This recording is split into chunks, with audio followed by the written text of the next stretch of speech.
تو یہ ہے کہ جس نے مکے سے مدینے کا سفر کیا تو کس لیے کیا؟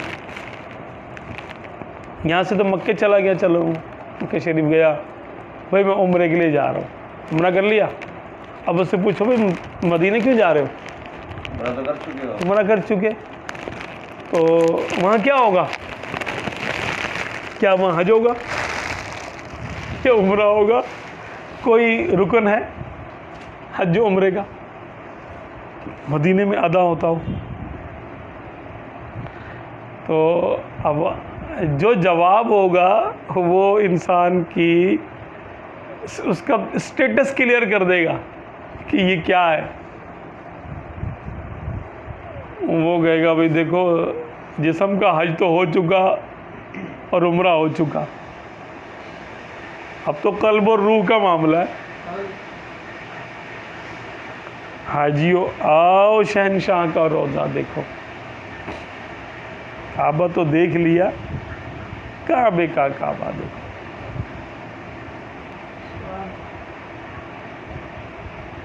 ہوتے کہاں خلیل صفی کعبہ و مینا، لولاک والے صاحبی سب تیرے گھر کی.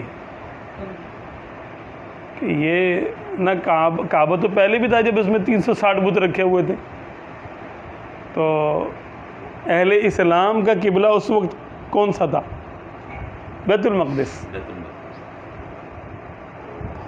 تو یہودی تانے دیتے تھے کہ تم اپنا دین تو لے کر آ گئے ہو، اپنا قبلہ نہیں لے کر آئے. تو آپ صلی اللہ علیہ وسلم نے چاہا کہ کعبے کو ہمارا قبلہ بنا دیا جائے. اگر آپ صلی اللہ علیہ وسلم چاہتے تو کسی اور پہاڑ کی طرف رخ کروا دیتے، جبل ہیرا کی طرف، جبل ثور کی طرف، اور کسی دنیا کے کسی کونے کی طرف، جاپان کی طرف رخ کر لیتے آپ صلی اللہ علیہ وسلم. سارے جاپان جا رہے ہوتے، ابھی اس طرف منہ کر رہے ہوتے.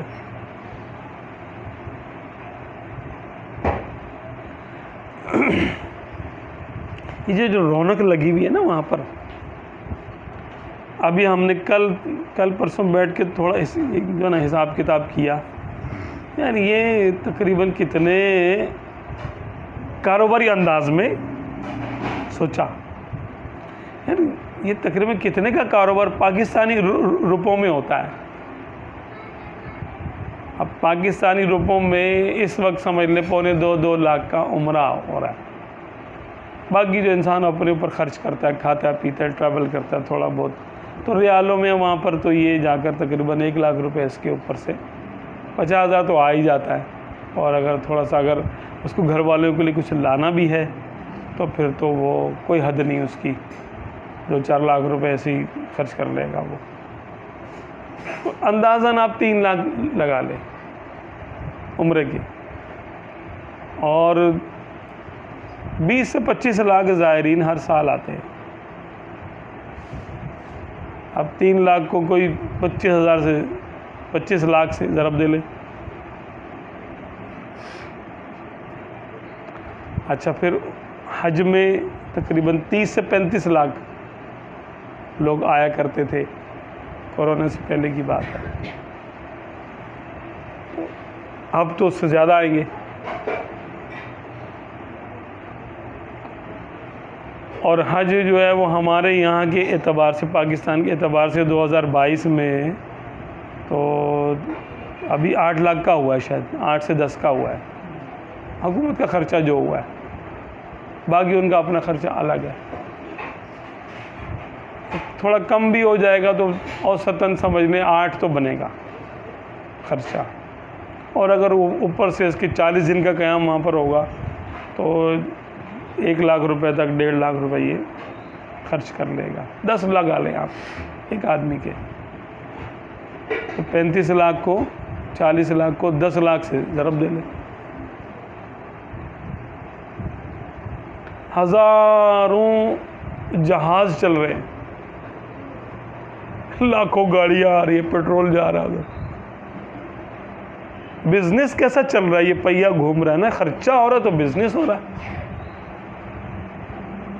کتنی کمپنیوں کی وہاں پہ چپلیں آ رہی ہیں، برقعے آ رہے ہیں، کپڑے آ رہے ہیں، اقمشہ، پورے کھانا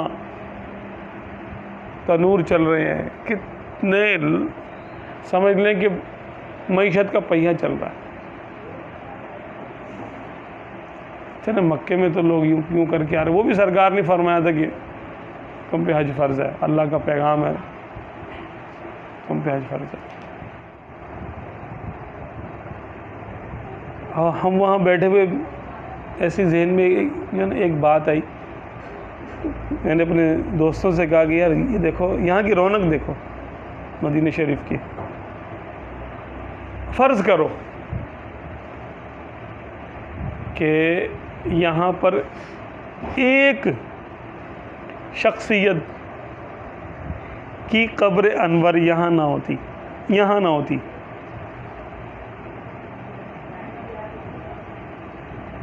بالفرض وہ عراق میں ہوتی، بالفرض پاکستان میں ہوتی، وہ قبر انور پاکستان میں ہوتی، تو یہاں کون آتا؟ سنسان پڑا ہوتا، کوئی آتا یہاں پر؟ کوئی رستہ نہیں جانتا یہاں کا، کوئی نام نہیں جانتا یہاں کا۔